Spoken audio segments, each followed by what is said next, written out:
कुछ मंत्र ऐसे हैं जो रात को नहीं जपे जाते और कुछ मंत्र ऐसे हैं जिनका रात्रि में बड़ी जिनकी महिमा है। जैसे महामृत्युंजय मंत्र है वो रात में नहीं जपा जाता, गायत्री मंत्र है वो रात्रि को नहीं जपा जाता, लेकिन दुर्गा मंत्र ऐसा है ओम ऐम ह्रीम क्लीम चामुंडाई वेच्चा, ये रात में और ज्यादा प्रभावशाली होता है। लोग इसमें रात्रि में जप करके सिद्धियां प्राप्त कर लेते हैं। तो यहाँ भी वर्णन किया जा रहा है कि रात्रि को भी आप ये अनुष्ठान आप कर रहे हैं तो माता रानी की आरती है वो अंधेरा होने पर ही होनी चाहिए। रात्रि को जब अंधेरा हो जाए तब आरती कीजिए और एक माला रात को भी जपिए, माँ बड़ी प्रसन्न होगी। तन्मध्ये वेद का शुभ्रा कर्तव्याम च समास्तरः, वेदियाँ बनावे उसके ऊपर आचार्य यजमान के द्वारा पूजन हो। प्रतिपद्य वशे कार्यम प्रातस्नानम विधानतः, कोई भी पूजा आप करते हैं स्नान के बिना पूजा खंडित मानी जाती है, उसमें स्नान जरूरी होता है। नहा धोकर धुले हुए वस्त्र पहन करके पूजा में बैठें। भगवान नारायण की पूजा में श्वेत वस्त्र वो पीला वस्त्र बहुत प्रभावी है, महादेव की पूजा में सफ़ेद वस्त्र बहुत ज़्यादा प्रभावी है। बहुत लोग अपशकुन मानते हैं, कहते हैं कि सफ़ेद वस्त्र वही नारी पहन सकती है जिसका पति नहीं रहा है दुनिया में और नहीं वो सफ़ेद वस्त्र ना पहने। लेकिन हमने पढ़ा है कि भगवान शंकर की पूजा में चाहे स्त्री हो चाहे पुरुष हो श्वेत वस्त्र ही बहुत ज़्यादा प्रभावशाली है। सफ़ेद वस्त्र दक्षिण में भगवान महादेव की पूजा करने वाले बहुत मिलते हैं। तो उसमें एक निवेदन मैं करूंगा, जैसे वो वस्त्र आप पहन रहे हैं तो उसमें हल्की से कोई धारी हो, पीले रंग की हो, लाल रंग की हो। सफ़ेद साड़ी में भी उसकी ऐसे धारी से किनोर बोलते हैं, जैसे किनारी बोलते हैं, तो उसका जो रंग है वो कोई दूसरा हो, पीला हो, लाल हो। लाल हो तो बहुत बढ़िया है। ये उसके लिए मैं बोल रहा हूँ भगवान महादेव की पूजा के लिए। और माँ की पूजा में आप बैठे हैं तो इसमें रक्त वस्त्र, लाल वस्त्र की बड़ी महिमा है। भगवान नारायण की पूजा जैसे जन्माष्टमी का आप कोई उपवास व्रत करते हैं तो उसमें 100% वस्त्र पीला ही होना चाहिए। उसमें पीले वस्त्र की बहुत ज़्यादा महिमा है, बहुत ज़्यादा अति विशेषता है उसमें। जैसे 8 मार्च को वो आ रही है शिवरात्रि, इसमें श्वेत वस्त्र की बड़ी महिमा है। माताएं भी पूजा में सफ़ेद वस्त्र, उसकी किनारी ऐसी देख लीजिए जो लाल हो, पीली हो, ऐसी कोई हो, तो ऐसी साड़ी पहन करके, धोती पहन करके पूजा में आप साड़ी का ही प्रयोग किया करें। अब मध्य भारत में बैठे हैं, बड़े भाग्यशाली हैं।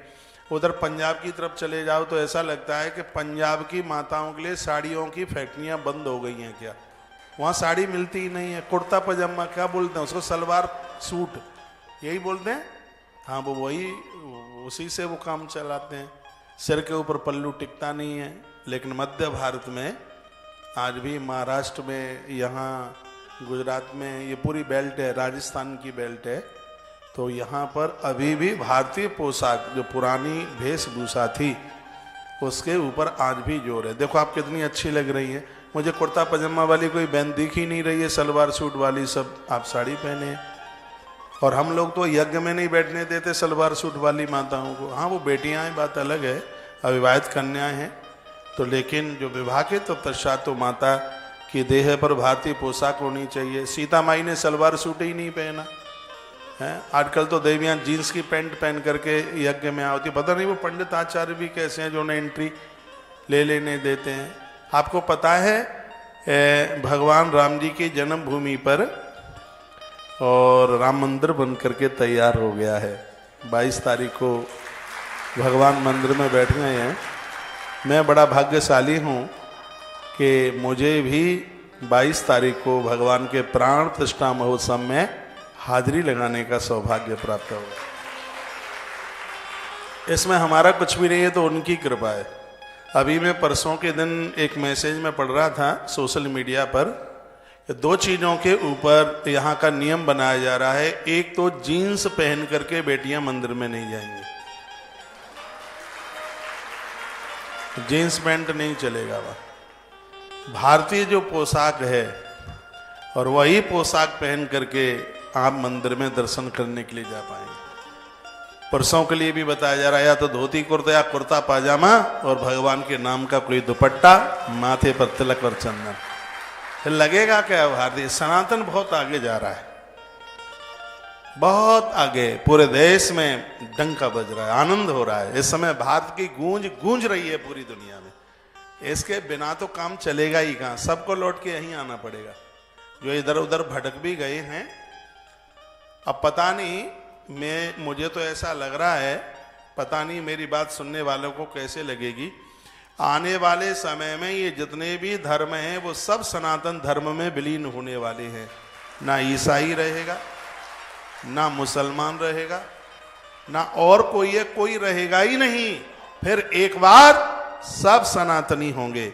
ना पाकिस्तान रहेगा, ना बांग्लादेश रहेगा, ना आसपास का और कुछ रहेगा।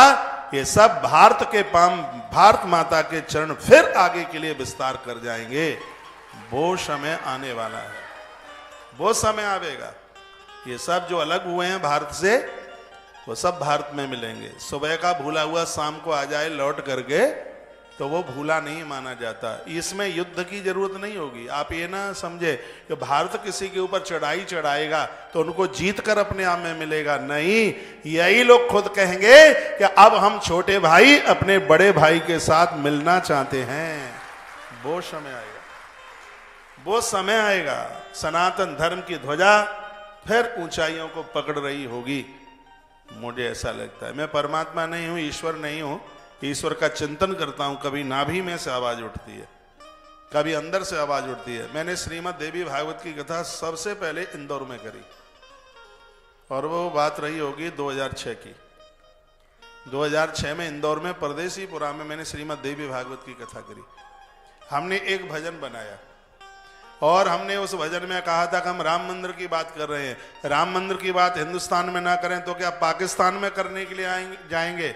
हमने कहा हम रहें या ना रहें, लेकिन तब की बात थी, तब कल्पना भी नहीं हो सकती थी कि हम अपनी आंखों से राम मंदिर बनता हुआ देख लेंगे। वहां से निवेदन किया गया था कि अवध की धरती पर एक दिन राम मंदिर जरूर बनेगा। और वो तालियां को ज्यादा बजा रहे हैं आप, अयोध्या तक पहुंच रही हैं आपकी तालियां। 2011 में मैं अयोध्या गया, टेंट में भगवान बैठे थे। 2 घंटे में तो नंबर आया दर्शन करने का। सत्य है, मैं महाकाल का दर्शन करके आया हूं, झूठ नहीं है। हम तो खड़े खड़े रोते रहे, दर्शन ही नहीं किए, बस खड़े खड़े रोते रहे कि भगवान टेंट में बैठे हैं। पूरी धरती जिस राम की है और राम के लिए जगह नहीं है। हे प्रभु, अब तो तेरे दर्शन करने के लिए तभी आना है जब तू टेंट से मंदिर में होगा। और तभी गया मैं 11 के बाद, 24 में 22 जनवरी को। बीच में मैं अयोध्या ही नहीं गया बिल्कुल। अब तो वहां कथा करने के लिए जा रहे हैं अयोध्या में। प्रभु श्री राम जी की कृपा। राम सिर्फ ये कहें कि सनातन धर्म के देवता हैं, ऐसा ही नहीं।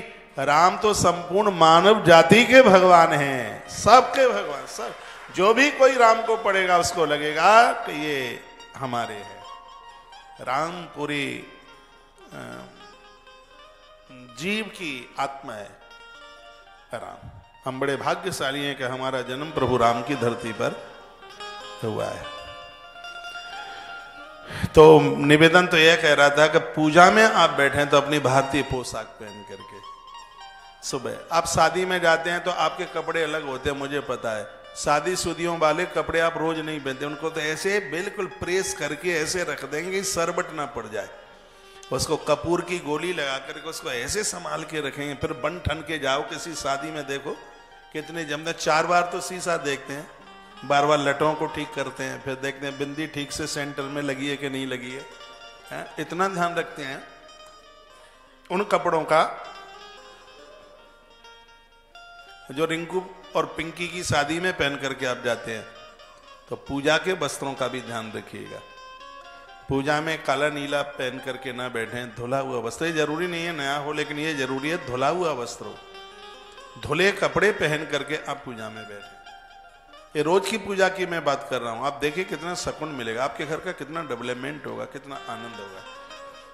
यहां पर भगवान व्यास वो पूरी बात बताते हैं। स्नान करके यदि नहाने के लिए कुआं का पानी मिल जाए, झरने का पानी मिल जाए, नदी का पानी मिल जाए, संभव नहीं है तो घर के ही जल में कुछ तीर्थ का पानी मिला लीजिए, फिर स्नान कीजिए, तो आपको एक नदी स्नान का फल प्राप्त होता है।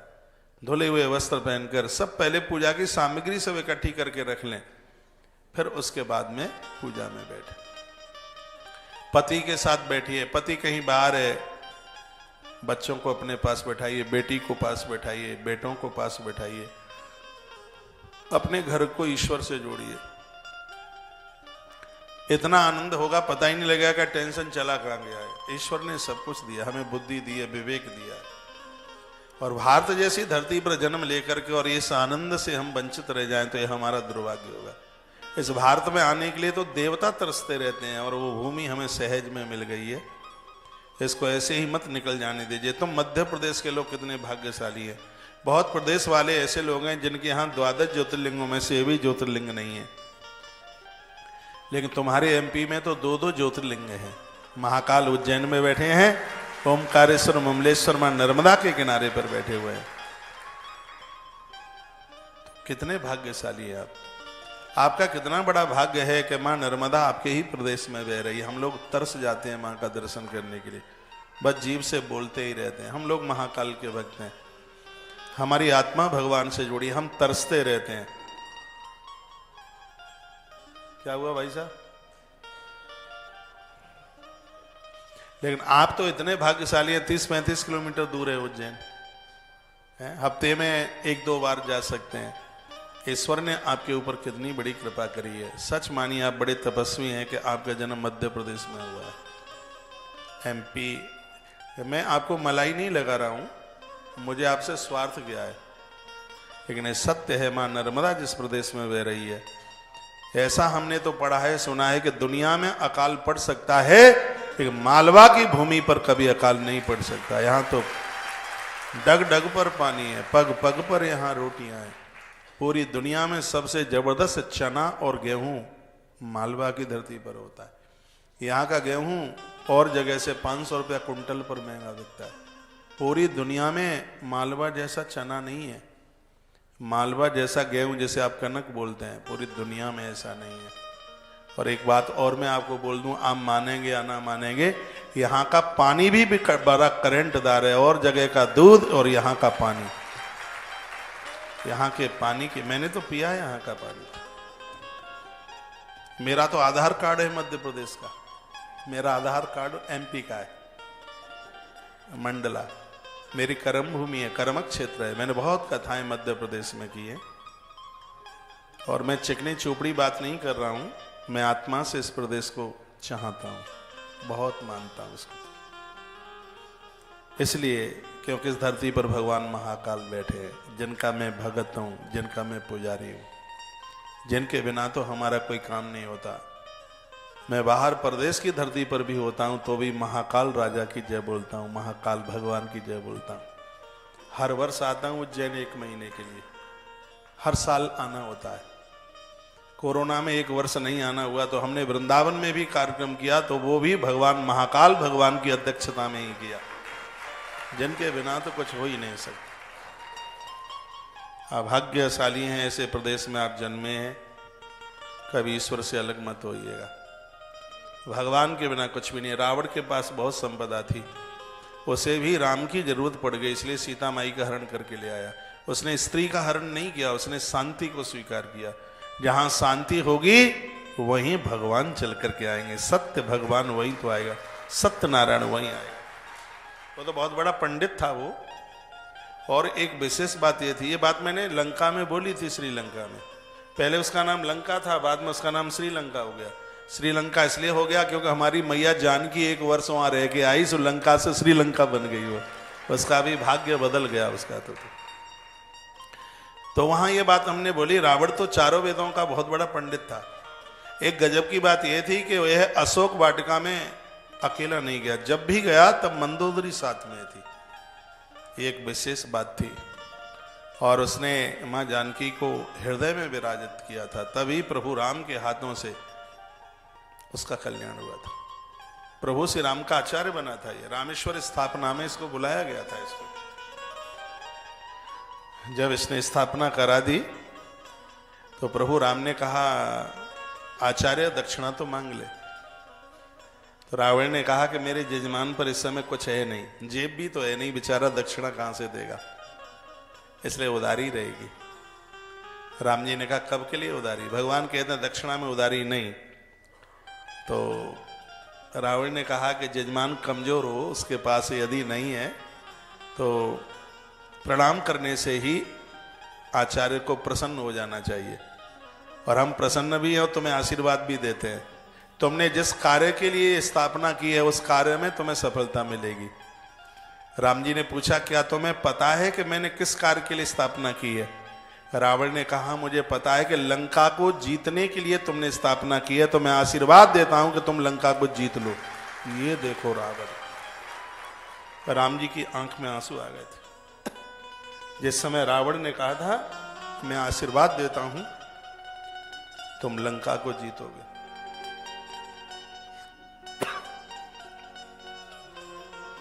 राम रो पड़े और ऐसा लग रहा है दशानन सब कुछ दे डालूं, मांग लो। तब रावण की आंख में आंसू आ गए। रावण ने कहा कि मेरे यजमान, दक्षिणा देना चाहते हो तो दक्षिणा इतनी सी है, मेरी मौत आपके बाण से होगी, आपके द्वारा मैं युद्ध में मारा जाऊंगा। जिस समय मैं अंतिम श्वास छोड़ रहा हूं, मेरी आंखों के सामने बस आप आगे आके खड़े हो जाना, मेरी इतनी सी दक्षिणा है, मुझे मरते समय बस अपना दर्शन दे देना। ये रावण के शब्द थे। महात्मा कंभन ने अपनी रामायण में, साउथ की बड़ी अद्भुत रामायण है कंभन। अब मैं आपको राम कथा तो सुना नहीं रहा हूं, मैं देवी महात्म्य सुना रहा हूं, इसलिए ज्यादा विस्तार नहीं करूंगा। इतनी सी बात मैंने इसलिए सुना दी है कि रावण को भी राम की जरूरत थी, प्रभु राम की आवश्यकता उसको भी थी, तो हमें और आपको उस भगवान की आवश्यकता क्यों नहीं है? ईश्वर के बिना काम नहीं चल सकता। बच्चों में, बहुओं में आपको तो इतना फूले फूले आप समा नहीं रहेंगे, जो हमारे पास है वो तो किसी के पास है ही नहीं। कोरोना में सब चले गए, बहुत चले गए। ये सब माया से लिपड़ी हुई दुनिया इस भौकाल से बाहर चल के आइए। सत्य तो यही है कि सिर्फ ईश्वर के अलावा, भगवान के अलावा और कोई धरती पर है ही नहीं। बड़ी बड़ी मौतें हो गई, लोग 2 महीना रो करके रह गए, बस यही है। सब सिस्टम दुनिया का है, वही चल रहा है। और यदि इस मनुष्य जीवन को पाकर के आप नित्य भगवत अर्चन नहीं करते, भजन नहीं करते, अच्छा सोचते नहीं, चिंतन नहीं करते, तो समझ लो कि अपनी जिंदगी के साथ एक बहुत बड़ा धोखा कर रहे हो। कोई पूछेगा नहीं बिल्कुल भी। ऐसा जीवन जीना है कि बुढ़ापे में 1 लोटा पानी किसी से मांगना ना पड़े। 1 लोटा पानी की जरूरत भी पड़े तो किसी न किसी रूप में भगवान ही आकर के पिलाए, ऐसा जीवन। रामायण की एक बड़ी अद्भुत चौपाई है, देह धरे करिए फल भाई, भजिए राम सब काम व्याई। मनुष्य शरीर का यही धर्म है, संसार के कार्यों को करने से पहले भगवती कार्य कीजिए, भगवान के काम कीजिए। ईश्वर ने 2 पैसे ज्यादा दिए हैं, गरीबों की बेटी के विवाह में लगा दो। कोई वृद्ध माता है जिनको बच्चा नहीं है या पति दुनिया छोड़ के चला गया, बेचारी बहुत गरीब है, उसके सहयोगी बन जाइए, 100 यज्ञ से ज्यादा फल आपको मिलेगा। ईश्वर ने मुझे दिया या आपको दिया है, वो संग्रह के लिए नहीं है। हम और अशोकानंद बाबा गाड़ी में बैठे थे, उज्जैन से लौट रहे। वहां मंदिर के पुजारी पूजा में खूब पैसा खर्च हो गया, तो इन्होंने मुझे कहा, महाराज जी आपका हाथ इतना खुला है और इतना खर्च कर देते हो, गौशाला को कितनी जरूरत है? मैंने कहा, ये महाकाल और मंगलनाथ के ये पुजारी हैं, ये उनके अनुचर है, और यहाँ जो भी हुआ है वो उन्होंने ही तो कराया। और ये सोचिए, ये भगवान के परम भक्त हैं, जब तक है तब तक करते रहो, कल की चिंता है नहीं, वर्तमान को कमजोर होने नहीं देना है। हम लोगों ने गीता पढ़ी है, हम गीता के पुजारी हैं। गीता में 3 बातों के अलावा चौथी बात ही नहीं है। मैंने कम से कम मैं कहूं तो 50 बार गीता पढ़ी होगी, और एक एक शब्द बारीकी से पढ़ा। मुझे 3 बातों के अलावा गीता में चौथी बात नहीं मिली। गीता 3 बातों में भरी है। गीता में पहला वाक्य है, जो बीत गया है उसका विषाद मत करो, उसका दुख मत करो। रात गई बात गई, जो बीत गया वो गया है, उसको बार बार उसको याद बिल्कुल भी मत कीजिए। बहुत लोग भूत में जीते हैं कि उसने ऐसा कर दिया, उसने ऐसा कह दिया, उसने ऐसे अपमान कर दिया, उसने ऐसे बोल दिया। मत याद कीजिएगा। वर्तमान का बिल्कुल मोह मत कीजिए, ये भी मेरा, ये भी मेरा। एक बार ये सब भगवान का भी तो मान के देख लो, और भविष्य की चिंता मत करो। बहुत माताएं इसलिए परेशान है। एक मुझे कोई माई मिली वो कहते महाराज जी बेटा विवाह के लायक हो गया है, लेकिन मैं उसका विवाह नहीं करूंगी। मैंने कहा तो बाबा बनाएगी? का बाबा भी नहीं बनाऊंगी। तो विवाह क्यों नहीं करेगी? का मुझे भय है बहू आते ही मुझे कहीं घर से बाहर ना निकाल दे तो मेरा बुढ़ापा कैसे निकलेगा। अब ये देखो नकारात्मक सोच। मैंने कहा पहले बूढ़ी तो हो, उसके बाद फिर देखना कि बहू रहने देगी कि नहीं रहने देगी। लोग ऐसी नकारात्मक सोच में रहते हैं। तो भविष्य की चिंता मत करो, ईश्वर के ऊपर छोड़ दो, वर्तमान का मोह मत करो, और जो समय निकल गया है उसको बार बार उसको याद मत करो। ये श्रीमद् भगवत गीता का संदेश है। ये तीन चीजें, बहुत लोग या तो भूत में जीते हैं या वर्तमान में जीते हैं, और हमारी गीता कहती है या तो वो भूत में जीते हैं और या वो जीते हैं भविष्य में, और हमारी गीता कहती है कि वर्तमान में जीने की कोशिश करो। जिसका आज सुधर गया है उसका कल भी सुधर जाएगा, जिसका आज बिगड़ गया है उसका कल बिगड़ेगा ही। इसलिए आज के दिन को संभाल लीजिए, कल के रिजल्ट, कल के परिणाम बहुत अच्छे हैं। तो बात यह चल रही है कि नवरात्रा की पूजा में और किसी अनुष्ठान में आप पूजते हैं, बैठते हैं पूजा में, तो मन से प्रसन्न होकर बैठिए, खुश होकर के मुस्कुराते हुए बैठिए। माथे में पैसा रख लोगे तो खुशी चली जाएगी। इसलिए जो रुपया पैसा है वो माथे में रखने के लिए नहीं है, वो जेब में रखने के लिए। बहुतों के जेब में पैसा कम होता है, माथे में ज्यादा होता है। इतना कमाएंगे, वहां से इतना लाएंगे, ब्याज में इतना मिल जाएगा, गल्ला मंडी में चने के रेट बढ़ जाएंगे तो उसमें इतना प्रॉफिट हो जाएगा।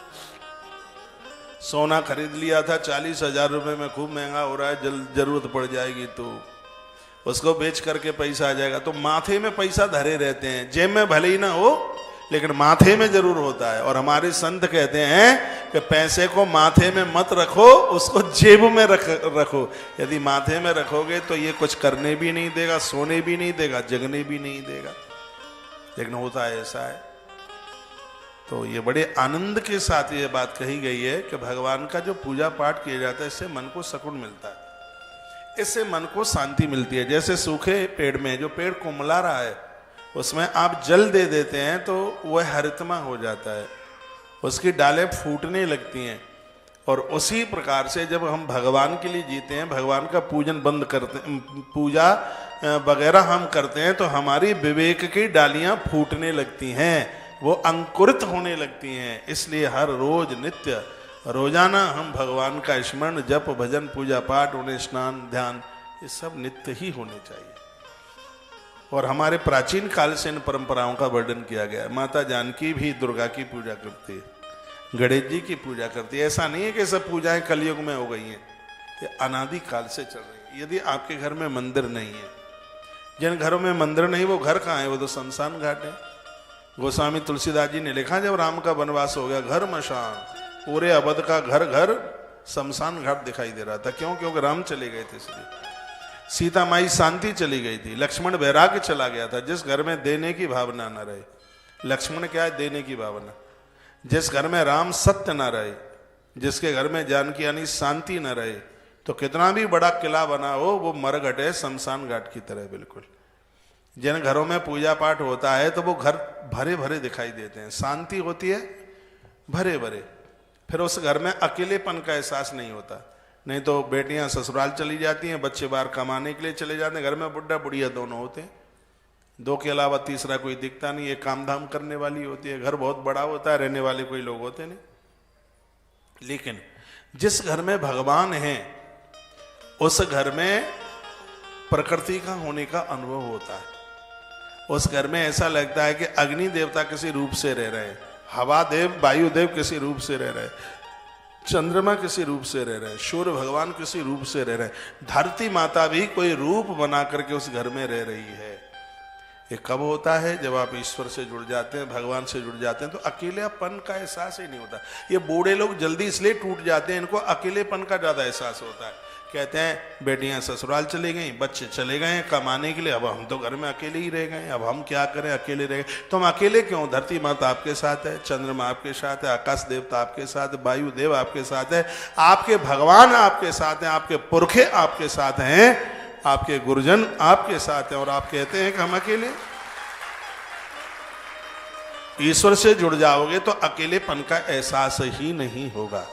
आइए श्रीमद् देवी महात्म्य में बड़ी कुछ अच्छी बातें गई। प्रपद्य वसे कार्यम प्रातः स्नानम वेदानत। वेदान ये कहता है कि पड़वा को भोर में जल्दी ना हो, थोड़ा सा जल्दी नहा लीजिएगा, उसमें थोड़ा जल्दी से नहाइए। नद्याम नदे तड़ागे व वायव्याम कूपे ग्रहे अथवा, यदि नदी है तो नदी में नहाइए, तड़ाग यानी सरोवर है तो उसमें नहाइए, बापी उसमें नहाइए, हैंडपंप कुआ कूपे या अथवा कुछ नहीं है तो ग्रहे थवा, घर के ही जल से आप नहाइए। प्रातः नित्य पुरक कृत्वा द्विजानाम वर्णम तथा, स्नान के बाद धुले हुए वस्त्र पहनो। आसपास से यदि आपने कहीं किसी ब्राह्मण देवता को, नवरात्रा में ब्राह्मण के द्वारा अनुष्ठान कराया जाए तो उस नवरात्रा का सैकड़ों गुना फल ज्यादा बढ़ जाता है। इस बात को लेकर रखना, कालिका पुराण में वर्णन है। आप स्वयं में 100 पाठ करते हैं और ब्राह्मण से 1 पाठ कराते हैं तो ब्राह्मण के द्वारा दुर्गा सप्तशती का कराया गया 1 पाठ आपके 100 पाठ से बढ़ करके है। क्योंकि आपको विनियोग के बारे में नहीं पता है, आपको अगन्यास करन्यास के बारे में नहीं पता है, आपको नवहाण मंत्र की विधि का नहीं पता है, आपको उसमें जो रहस्य हैं उसके बारे में नहीं पता है। लेकिन गुरुकुलों में पढ़ने वाले ब्राह्मण लोग, उनको इस बात की जानकारी है।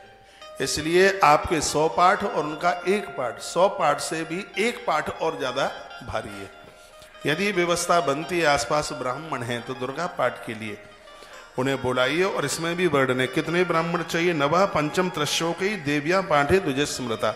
व्यवस्था हो जाए तो 9 ब्राह्मण बुला लो, वो न बन पावे तो 5 ब्राह्मण बुला लो, वो भी न बन पावे तो 3 ब्राह्मण बुला लो, और वो भी न बन पावे तो 1 ब्राह्मण बुला लीजिएगा।